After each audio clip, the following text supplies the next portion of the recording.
Alors bonjour à tous, donc ceux qui sont présents dans la salle et ceux qui nous suivent en streaming. Du coup, je suis Julien Levrard, je suis CISO d'OVH Cloud. Aujourd'hui, on va parler pas mal de cloud, mais surtout parler de toutes les sociétés avec qui on travaille, nos partenaires. En général, on commence depuis des années les tables rondes et les interventions en prenant le petit exemple sécurité qui s'est passé dans les derniers mois pour faire un peu peur, pour mettre en situation. Là, en ce moment, tous les soirs, il suffit de regarder Twitter 20 minutes pour trouver 10 exemples. Des fuites de données, des supply chain attaques, des attaques DDoS. Il y a des années, on en trouvait, mais c'était tous les 2-3 mois, et on cherchait des exemples pour vendre de la cyber, être dans le marché de la cyber. Aujourd'hui, c'est une réalité permanente, quotidienne. On en parle au journal de 20 heures, on en parle dans les médias grand public. La cybersécurité fait partie du quotidien de tout le monde. Alors, nous cette réalité, on la vit en tant qu'opérateur de cloud. OVH Cloud, on a plus d'1,5 million clients, on a des data centers un peu partout sur Terre. Évidemment, il y a une très grosse attente du marché vis-à-vis de nous pour sécuriser toutes les données qui sont hébergées dans nos data centers. Et ce que voit pas forcément le grand public qui consomme des services numériques, c'est tout cet arbre de dépendance, cet arbre de construction des systèmes d'information d'aujourd'hui, qui sont extrêmement complexes, extrêmement variés. Et aujourd'hui, quand il y a une fuite de données, c'est très rare que le marché, les citoyens comprennent vraiment ce qui s'est passé. Du coup, il y a une attente très forte vers les gros acteurs, ceux qui sont visibles, de mettre en place de la cyber. Mais aujourd'hui, nous, on travaille avec des milliers, des dizaines de milliers de petites entreprises, de moyennes entreprises, de grandes entreprises qui vont fournir des services numériques. Et du coup, on a une répartition des rôles et responsabilités en cybersécurité avec ces entreprises-là pour construire une démarche cyber qui soit pertinente. Avoir un socle solide, ça c'est notre rôle, mais avoir des systèmes d'information qui sont bien gérés, qui sont hébergés dans nos clouds.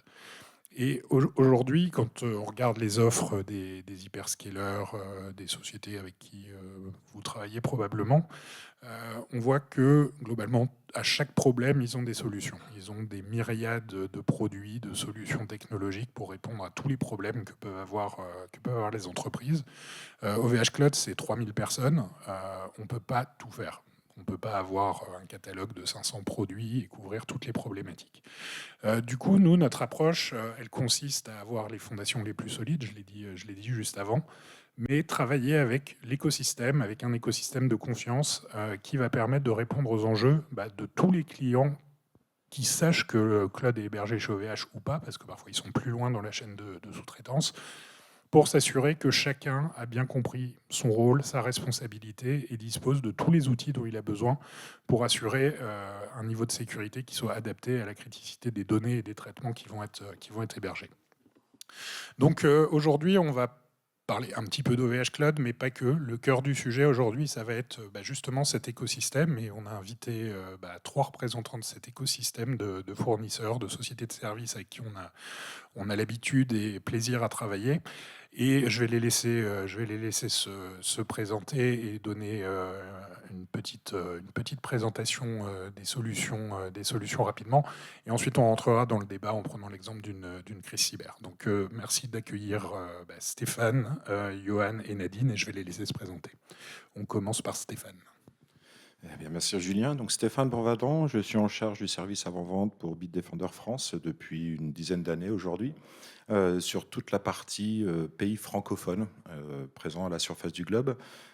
Société donc de cybersécurité européenne, historique sur de la protection de endpoint, mais on va en parler aujourd'hui également sur les workload cloud et tout ce qui peut être hébergé, entre autres, chez OVH. Alors ensuite, Johan. Merci. Donc, Johan Castillo, je manage les équipes avant-vente pour la France et l'Afrique francophone chez Vim Software. Alors, Vim, pour ceux qui ne connaissent pas, on est le leader dans le domaine de la cyber-résilience et de l'analyse de la donnée. Alors, quand j'ai dit ça, il va falloir que je me justifie maintenant. Globalement, en quelques mots, on adresse la résilience, donc ça va de la sauvegarde de la donnée à l'analyse de la donnée. Comment est-ce que je stocke ma donnée, je m'assure qu'elle soit saine et qu'elle soit sécurisée. Et ensuite, comment je vais la restaurer le plus rapidement possible lorsqu'on en a besoin, et ce, quel que soit les plateformes que j'utilise. Et puis par-dessus tout ça, vous saupoudrez un petit peu d'analyse de données et d'IA, mais on aura l'occasion, j'espère, d'en reparler, pour justement donner de cette valeur qu'on attend dans la résilience. Voilà en quelques mots. Merci. Et pour finir le tour de table, Nadine. Alors bonjour, merci Julien, bonjour tout le monde. Je suis Nadine Pilote, je suis directrice générale de la société Septéo IT Solutions, faisant partie du groupe Septéo. Septéo IT Solutions est un éditeur français. Nous nous spécialisons sur les logiciels qui sont utiles aux professionnels de l'IT.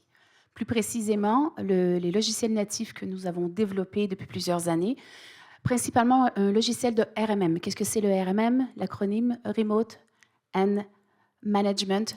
Donc, le remote monitoring, la supervision et le management à distance. Désolé.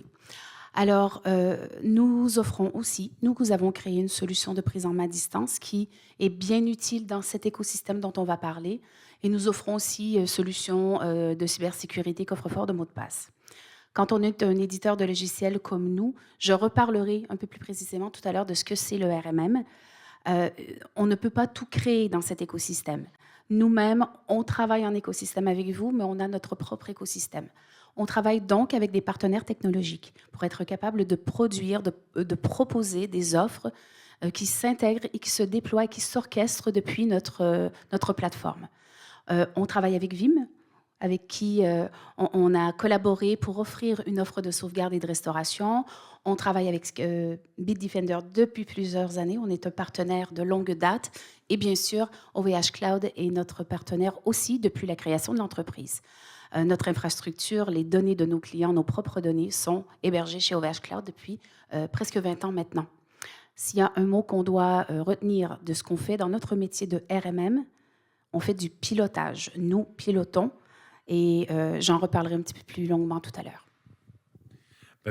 Merci à tous les trois. Alors, moi, je tenais, alors, effectivement, Nadine l'a évoqué, mais on travaille de manière intensive avec Bitdefender, Vim, Septéo IT Solutions, dans différents contextes. Soit on propose des solutions managées, c'est le cas de Vim, soit on travaille sur un hébergement d'un certain nombre de solutions de Bitdefender qui sont hébergées dans nos environnements souverains. On travaille sur des intégrations complexes dans des projets avec différents intégrateurs, avec Septéo IT Solutions. On a l'habitude de travailler ensemble sur différents cas, différents lieux. On n'est pas là aujourd'hui, c'est pas uniquement une opération où on met des partenaires pour faire une opération marketing. L'idée d'aujourd'hui, et ça me tenait vraiment à cœur, de discuter, de prendre des cas concrets, on va prendre un scénario fictif ou en tout cas imaginaire, un scénario d'attaque cyber et discuter avec le regard et les yeux de chacun sur comment on le traite et comment on va pouvoir justement avoir cette combinaison de forces et de caractéristiques qui vont apporter de la valeur à nos clients communs, puisqu'on travaille avec des groupes de clients qui sont à la fois clients d'OVH Cloud et des trois sociétés qui sont sur scène aujourd'hui. Alors, on va imaginer un scénario relativement classique, un malware qui infecte, en arrivant peu importe comment, par les emails, un poste d'un administrateur qui va se propager sur un serveur central, type gestion d'identité, et qui va entraîner un incident de sécurité très fort sur le système et bloquer la production. Donc, incident qui pourrait se produire, qui se produit régulièrement, mais qui est somme toute assez banal. Comment, par rapport à ce type de risque, ce type d'incident, comment on s'y prépare? Et là, du coup, je vais poser la question à Bitdefender. Pour commencer, quelles sont les recommandations et les retours d'expérience de Bitdefender sur ce qu'on doit faire en phase de préparation aux incidents? Question intéressante, merci Julien. Effectivement, cette phase de préparation, c'est de l'anticipation, c'est de la prévention. C'est également être sûr d'être capable de pouvoir répondre et être sûr de pouvoir refonctionner, on va dire, après cette attaque. Donc le premier des conseils que je pourrais donner, c'est d'avoir une solution la plus simple d'utilisation, potentiellement, voire idéalement monoconsole, qui va vous permettre de gagner du temps en termes de run, en termes de quotidien.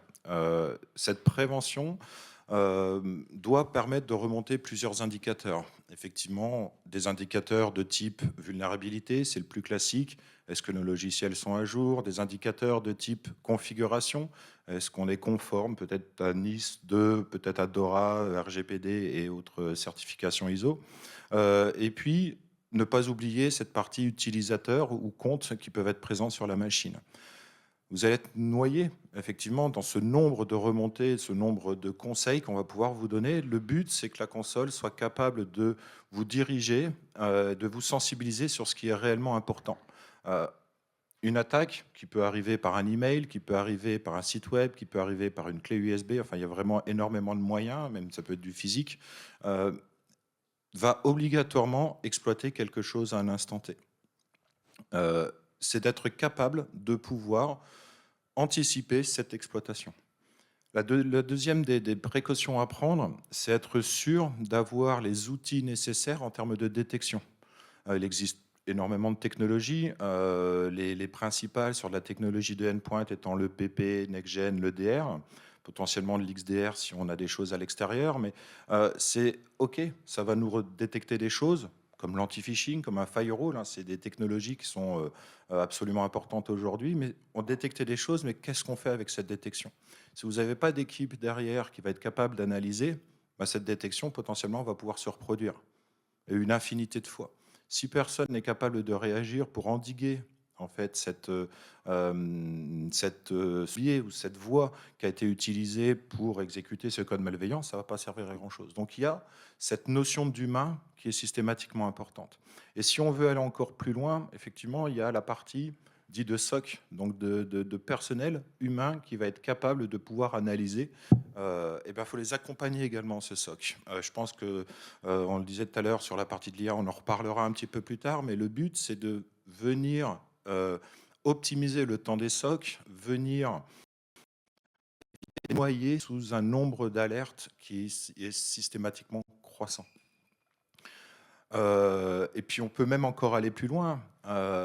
Si des fois il y a eu une alerte d'un remontée d'un incident corrélé ou non EDR, XDR, est-ce qu'il serait possible de pouvoir savoir quel est le risque qu'on aurait pu modifier afin de pouvoir éviter que cette alerte ne se fasse, afin de pouvoir éviter que cette attaque puisse se faire? Donc en termes de préconisation, il y a plusieurs aspects et on va effectivement les déployer, mais en prémisse, c'est d'être sûr d'avoir les bonnes informations sur une surface la plus étendue possible et d'être capable de pouvoir analyser rapidement où est-ce qu'il va falloir focaliser l'attention humaine pour augmenter sa sécurité. Merci Stéphane. Johan, chez Vim, j'imagine qu'il y a un certain nombre de principes qui sont les mêmes. Est-ce que vous avez des recommandations, des sujets, une approche particulière? Alors chez Vim et j'espère chez beaucoup d'autres, bien sûr, parce que en fait on parle, et je vais rebondir sur ce que Stéphane a dit, il a dit des mots hyper importants. C'est un ensemble de bonnes pratiques, et notamment, vous avez cité l'anticipation, qui est clé. C'est vraiment comment j'anticipe.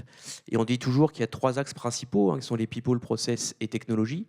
Et nous, on n'est qu'un simple petit maillon de la chaîne. Et en tout cas, notre rôle à nous, on va essayer de le faire bien. Et il y a 2 notions sur lesquelles je vais revenir et qui nous concernent nous directement et où on est impliqué chez nos clients en cas de crise.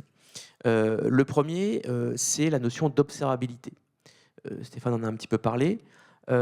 Comment, et je donne souvent cette analogie qui est toute bête, mais comment est-ce que vous avez beau avoir les meilleures solutions au monde, demain, hein, vous avez peut-être des solutions chez Septéo, chez OVH, chez Vim, chez Bitdefender, mais si en cas de besoin, vos équipes opérationnelles sont devant un écran noir lorsqu'on a besoin d'aller vite, d'être efficace en cas de cybermenace ou autre, ça n'a peu d'intérêt d'avoir les meilleures solutions au monde. Donc, cette notion d'observabilité, elle est hyper importante. Comment je cartographie ma donnée?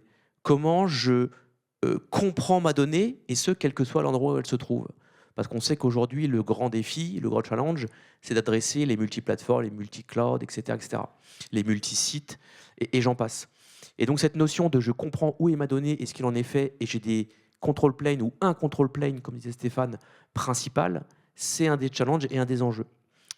Et le deuxième, c'est une règle universelle qui est plutôt connue. Normalement, beaucoup de monde la connaît.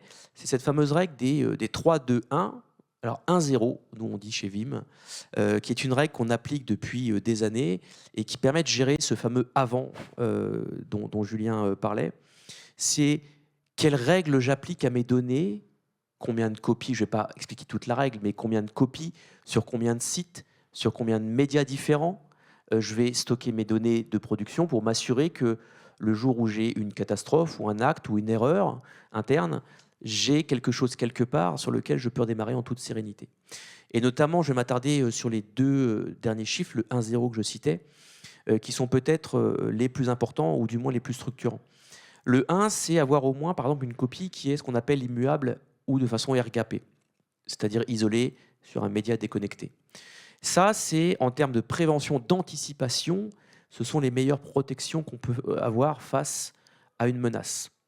Et puis le 0, et ça c'est un peu le challenge d'aujourd'hui, c'est comment, lorsque on me demande d'appuyer sur le bouton pour relancer la restauration, la reprise d'activité, peu importe, je m'assure que je n'ai aucune erreur lors de la restauration et de la reprise d'activité de mes applications.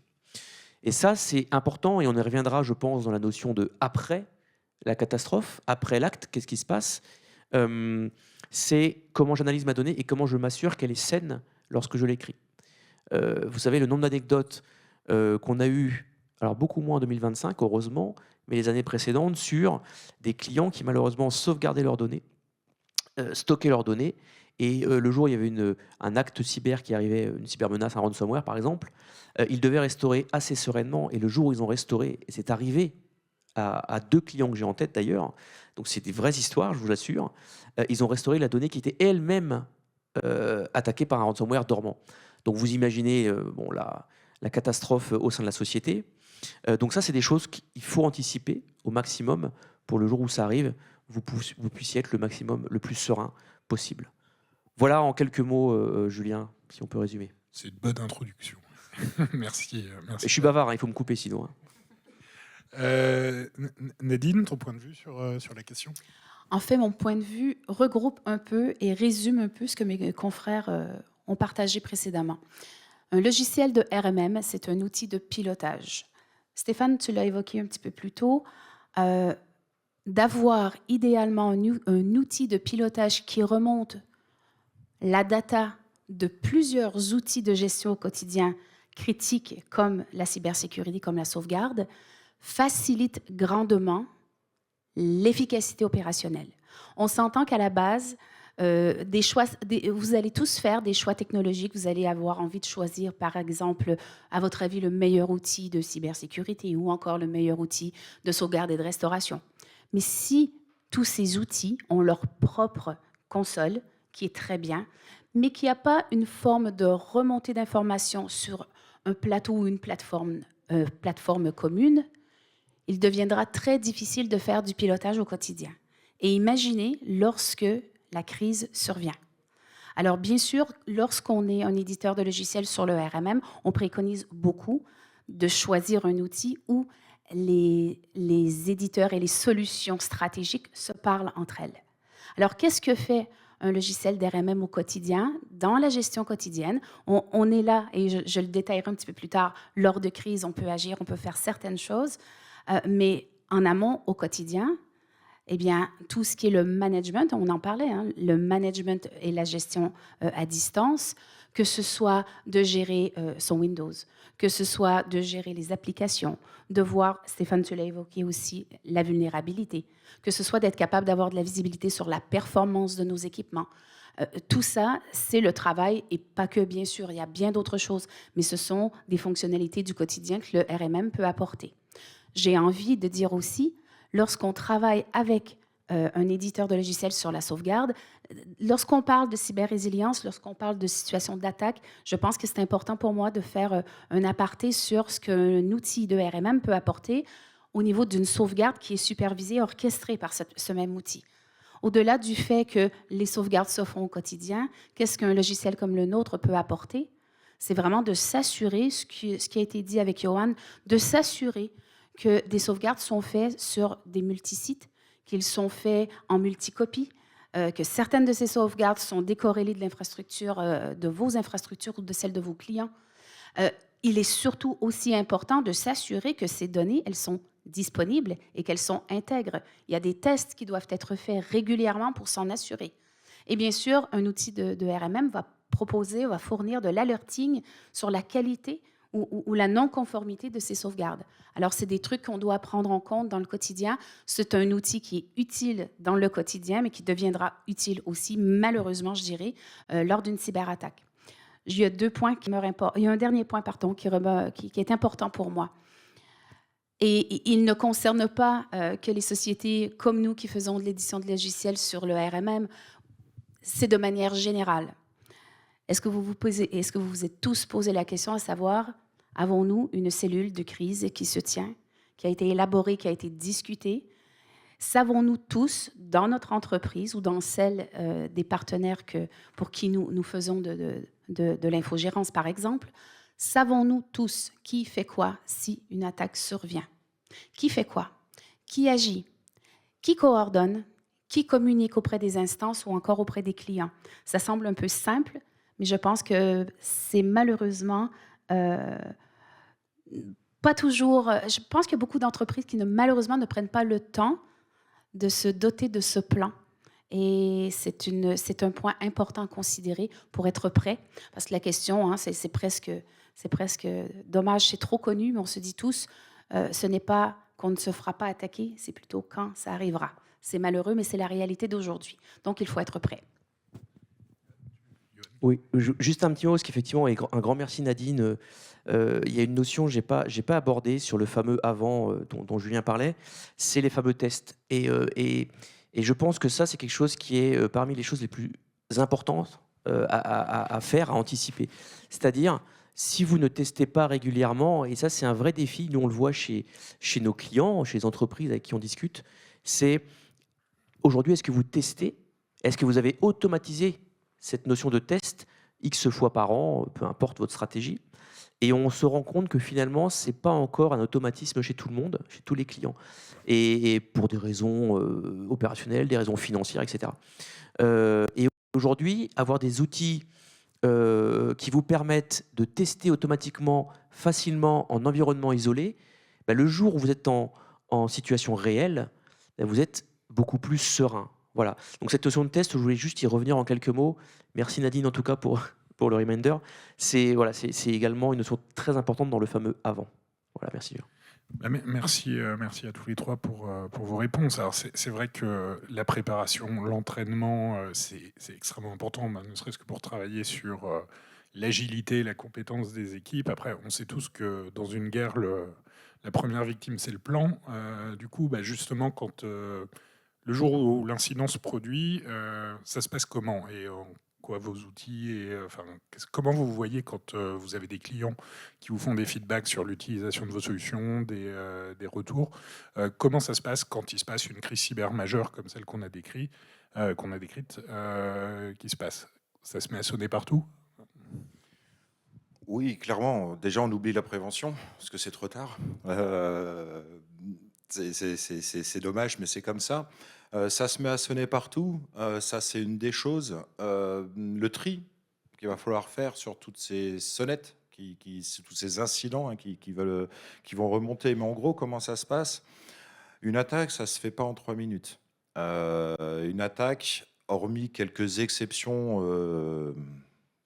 de quelques dizaines uniquement répertoriées en gros en 2025, aujourd'hui, une attaque, c'est de la longue haleine.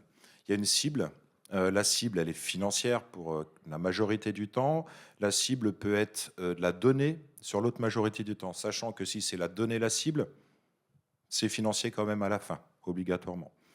On revend la donnée, on extrude la donnée, enfin voilà, et on rend inopérable une infrastructure d'un client. Donc, ça veut dire que pendant l'attaque, ça va se lier, ça va être directement les humains qui vont être capables de pouvoir analyser les incidents qui vont être remontés par la solution, en l'occurrence Gravity Zone, hein, je vais parler quand même pour mon produit, qui remonte les incidents et les informations qu'on va être capable de remonter.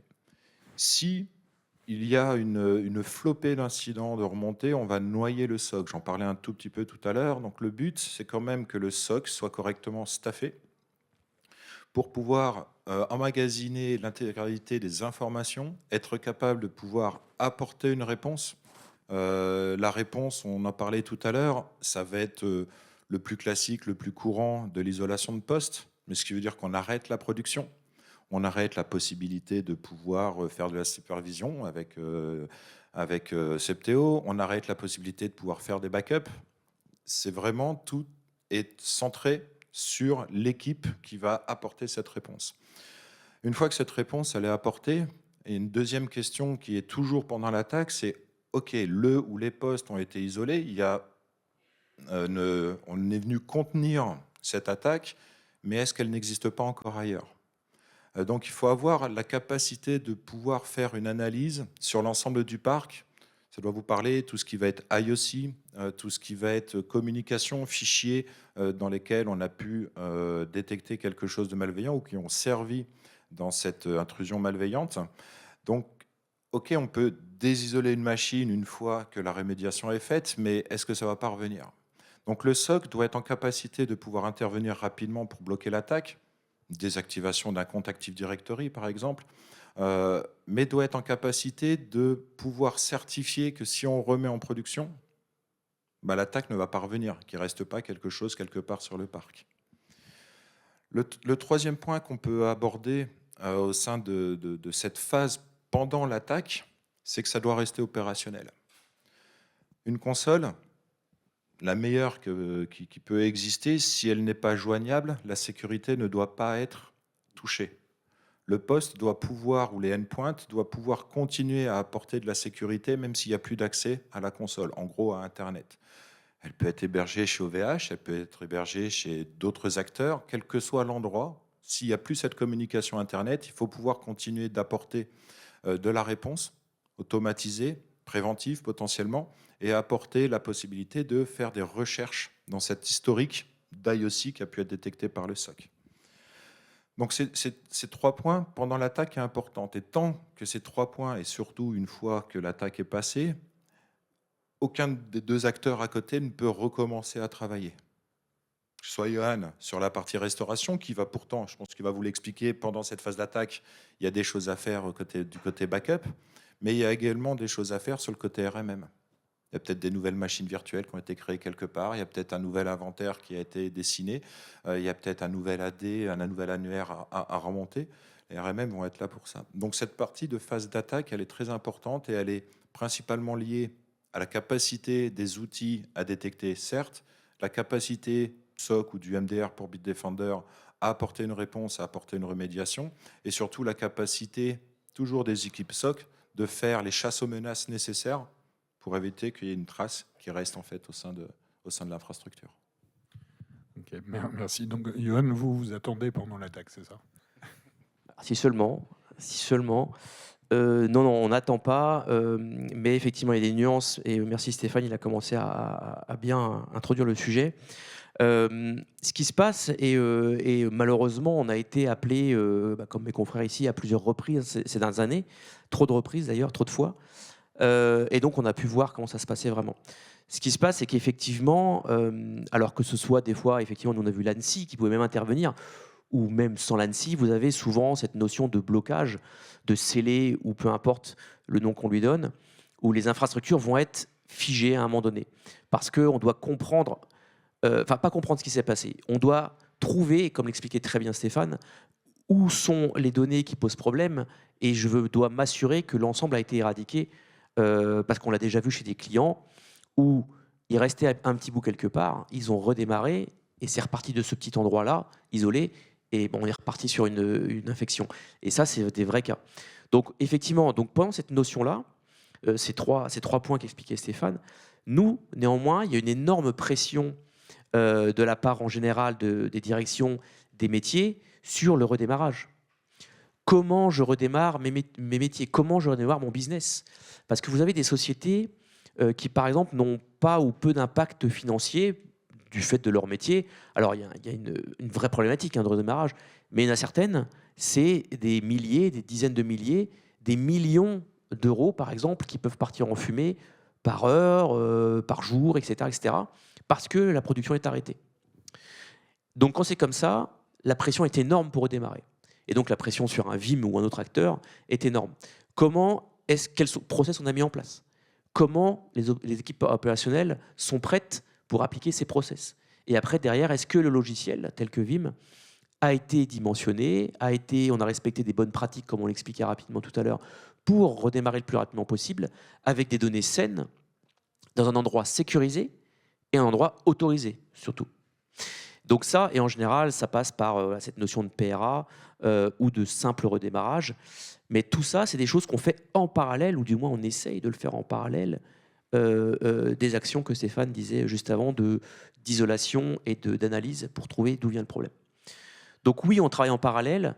Néanmoins, si on s'est préparé avant, donc on a anticipé sur la fameuse phase avant, globalement, je ne vais pas dire qu'on est serein, parce que c'est jamais très agréable, mais en tout cas, on est un peu plus calme pour redémarrer, rappuyer sur les bons boutons et le faire surtout en parallèle des analyses qui sont faites au niveau purement sécurité. Voilà, donc oui, on travaille beaucoup pendant, mais la plus grosse phase, nous, c'est on en parlait en préparation, c'est la frontière entre le pendant et le après l'attaque, et on va en reparler après sur justement la restauration, comment on restaure, comment on s'assure qu'on restaure bien, etc. Mais ça, on va le voir, je suppose, un petit peu après. Alors, avant de parler de l'après, est-ce que chez Septéo, vous sentez aussi cette période tampon où l'incident arrive, où on est en opération dégradée parce qu'on est en train de traiter l'incident? Vous, ça se matérialise comment dans vos opérations? Alors, Stéphane l'a dit tout à l'heure, c'est là où, pour nous, on est le plus observateur ou en attente, absolument. Je dirais, je vais nuancer le fait qu'une entreprise aujourd'hui peut, et j'espère, aura choisi de se doter du service ou de la solution SOC qui va grandement aider à la résolution d'un problème comme celui-ci. Effectivement, dans un cas où une entreprise a un SOC managé pour passer à travers cette situation, il est vrai que les machines sont isolées et sur un outil de pilotage en RMM, eh bien, on ne voit rien, on ne peut rien faire. C'est normal, c'est comme ça. Et dès que la remédiation prend place, bien sûr, on pourra reprendre nos actions stratégiques d'alerting, d'observation et de management. Par contre, encore aujourd'hui en 2026, malheureusement, plusieurs sociétés n'ont toujours pas recours à un SOC managé. Dans un cas comme celui-là, oui, nous allons rester à travers les agents qui sont déployés depuis notre outil. Bien sûr, nous allons continuer à observer. Nous allons observer avec beaucoup d'alerting, ça je peux vous le dire, sur du dysfonctionnement, sur de l'indisponibilité. Nous ne sommes pas une société qui faisons de la remédiation, mais bien sûr, notre logiciel sera en mesure de constater qu'il y a vraiment un problème. Il y aura aussi possibilité avec nos outils, entre autres notre outil de prise en main à distance, de faire certaines actions sur le SI.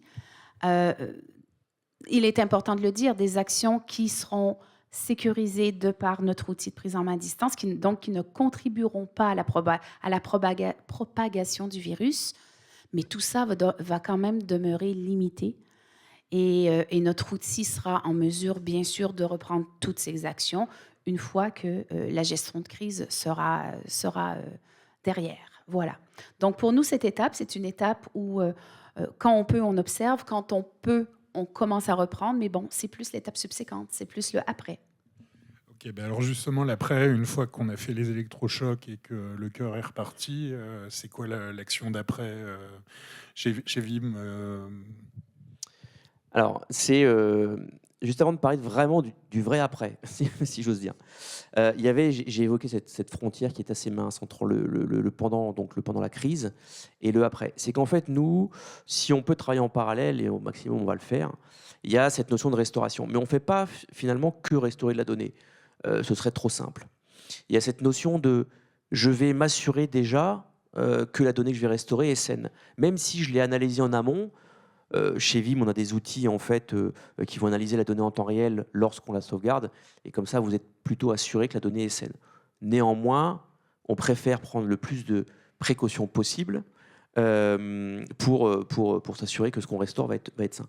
Donc du coup, ça va être cette notion d'analyse en environnement isolé, par exemple, ou alors de le restaurer à la volée, mais par contre de l'analyser en même temps, etc. Donc c'est s'assurer que ce qui va être remis en fonction pour les applications, les métiers, etc., est quelque chose qui est sain, qui va fonctionner et qui va être disponible tout de suite. Et quel que soit, une fois de plus, j'insiste, l'endroit où on veut le mettre, le restaurer. Parce qu'aujourd'hui, on vit dans un monde où on est vraiment multi-cloud, multi-plateforme, multi-data center, etc., peu importe. Et donc, on sait très bien que les données bougent énormément, même dans le monde du SaaS, etc. Donc, on a besoin d'être hyper flexible, hyper portable pour gérer cette donnée et la restaurer là où on veut, comme on veut, suivant la crise. Moi, on a vu, je donne un petit exemple, des clients qui ont toute leur infrastructure on-premise chez eux, dans leur data center, avait ransomware, donc n'était plus disponible. Ils ont choisi de redémarrer chez un provider privé, hein, pas un hyperscaler, mais un provider privé. D'ailleurs, non, c'était pas OVH, mais je suis pas sûr, donc je préfère ne pas m'avancer. Mais voilà, c'était un provider en tout cas français. Et ils ont redémarré en fait toutes leurs infras sur leur process dans cet endroit-là. Donc vous voyez, cette notion de flexibilité, elle est hyper importante. Donc ça, c'est important. Et une fois que la crise est passée, on a redémarré. Ça y est, on souffle un peu, ça va mieux. Que ce soit nous trois, les trois acteurs ici, tout le monde souffle un peu. Mais maintenant, il faut analyser. Il faut comprendre ce qui s'est passé. Et ça, on ne le faisait pas il y a quelques années. Et maintenant, notamment chez Vim, mais aussi et surtout d'ailleurs chez Bitdefender, je pense, et chez Septéo, il y a aussi cette notion d'analyse. Comment comprendre ce qui s'est passé et éviter que ça se reproduise? Parce que quand on voit les statistiques, c'est en général une entreprise française, enfin dans le monde même, est attaquée au minimum une fois, et c'est entre 1 et 4 fois que l'entreprise est attaquée. Et moi, on a eu des clients qui ont été attaqués 2 à 3 fois même. Et donc, c'est comprendre comment c'est arrivé et comment l'éviter, ou au moins le jour où ça recommence, parce que ça va recommencer très certainement, je serai encore plus efficace que la fois d'avant. Et donc ça, aujourd'hui, notamment nous, chez Vim, on a des outils qui nous permettent d'analyser, de comprendre, encore mieux sécuriser la donnée la prochaine fois, et puis s'interfacer notamment avec Bitdefender, où on s'interface plutôt bien pour automatiser encore mieux cette notion de gestion de crise de bout en bout, quoi. Voilà. Et du coup, chez Bitdefender, en post-crise, vous proposez des solutions, vous proposez quoi? Alors, c'est effectivement la suite, je dirais, logique de l'analyse forensique qui est faite par le SOC, mais également technologique. L'outil va être capable de vous dire, voilà, il y a eu telle attaque, il y a eu telle remontée d'informations. On va corréler ces différentes informations avec les différents risques qu'on a pu détecter dans l'infrastructure et vous dire, voilà, s'il y avait eu tel ou tel paramétrage ou telle mise à jour, il n'y aurait pas eu le risque. L'analyse forensique du SOC, on reste, alors c'est plus les mêmes équipes, hein. SOC, ça veut dire beaucoup de choses, SOC managé, micro-SOC, MDR managé, etc. Il y a plusieurs équipes et les équipes vont être capables de vous dire, ok, c'est effectivement passé par là, on sait pourquoi, il faut corriger pendant la restauration, mais cette analyse doit être capable de mettre le doigt, entre guillemets, où il y a eu le bas blesse. Et le dernier point sur le après l'attaque, c'est qu'on va recommencer cette partie d'anticipation. Mais peut-être que, en général, sur ce que je peux voir là sur ces 2 dernières années, c'est on va prendre en compte la gestion des risques. Mais on ne va pas uniquement prendre en compte la gestion des risques venant d'un Windows, Mac, Linux.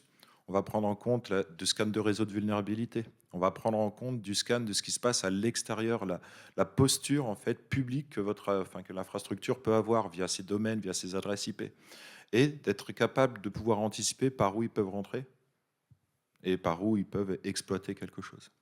Et je vais juste finir effectivement avec Vim. Il y a un partenariat qui est plutôt assez intéressant. Restaurer la donnée. L'intégrité de la donnée, ça, c'est pas le boulot de Bitdefender, clairement, c'est le boulot de Vim. Hein. Le travail d'équipe, ça marche en interne, mais ça marche avec les autres éditeurs. Mais d'être sûr que la donnée restaurée, elle soit saine et qu'il ne reste pas quelque chose quelque part, c'est également intéressant. Ça fait partie de la prévention. D'être sûr que tout est correctement paramétré entre les différentes technologies et les différents acteurs pour que, lors de la restauration, vous soyez sûr de la capacité de la donnée à rendre l'information pour laquelle elle existe. Donc un peu, soit je meurs, soit je progresse, quoi. Il faut toujours progresser, je pense. Chez Septéo IT Solutions, vous avez un regard complémentaire par rapport à ces questions-là? Un regard complémentaire ou qui va dans le même sens. Euh, oui, bien sûr, anticiper, ça a été dit. J'aurais envie de dire amélioration continue. Lorsque une situation comme ça arrive, on se dit, si je le regarde sous le spectre du RMM, qu'est-ce qu'on n'avait pas mis en place, qu'est-ce qu'on n'avait pas fait. Ce travail doit vraiment clairement être fait afin d'améliorer et de corriger ce qui n'avait pas été mis en place.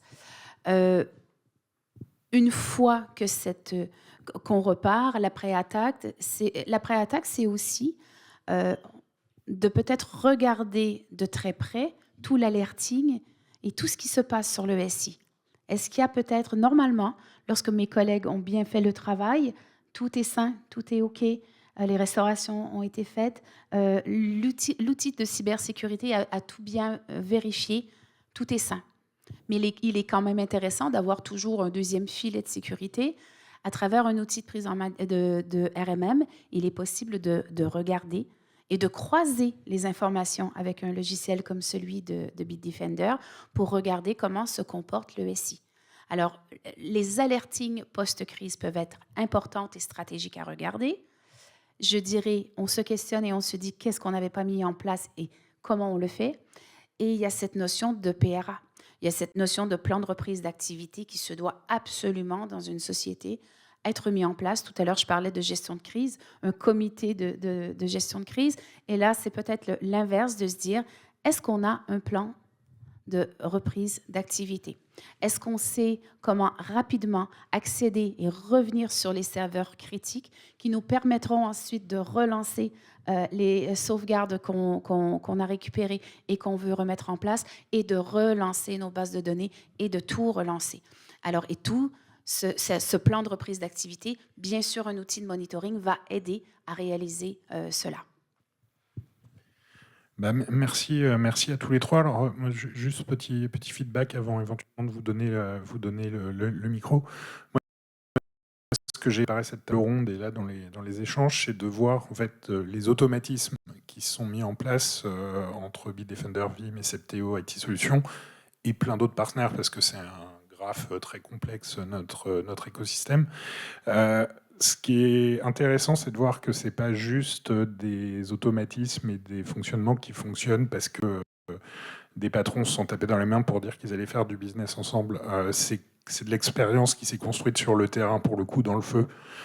Les ingénieurs support ou les ingénieurs niveau 3, niveau 4 des trois entreprises, ils se connaissent parce qu'ils ont géré des crises, ils ont géré des incidents complexes. Et du coup, c'est des sociétés qui travaillent bien ensemble. Et ça, nous, on le voit. Et j'ai parlé avec les gens chez OVH Cloud qui travaillent avec chacun d'entre vous. C'est quelque chose qui fonctionne extrêmement bien parce qu'on a l'habitude de travailler ensemble. On est dans un écosystème qui se construit, qui apprend et qui progresse ensemble. Alors, on a 1 minute pour des questions. Je ne sais pas s'il y a quelqu'un qui veut une précision ou creuser un point. On a été trop clair finalement. On a été trop clair ou trop long. Bon, merci à tous pour votre attention. Et puis je remercie Stéphane, Johan et Nadine pour la qualité des échanges. Merci à tous. Merci.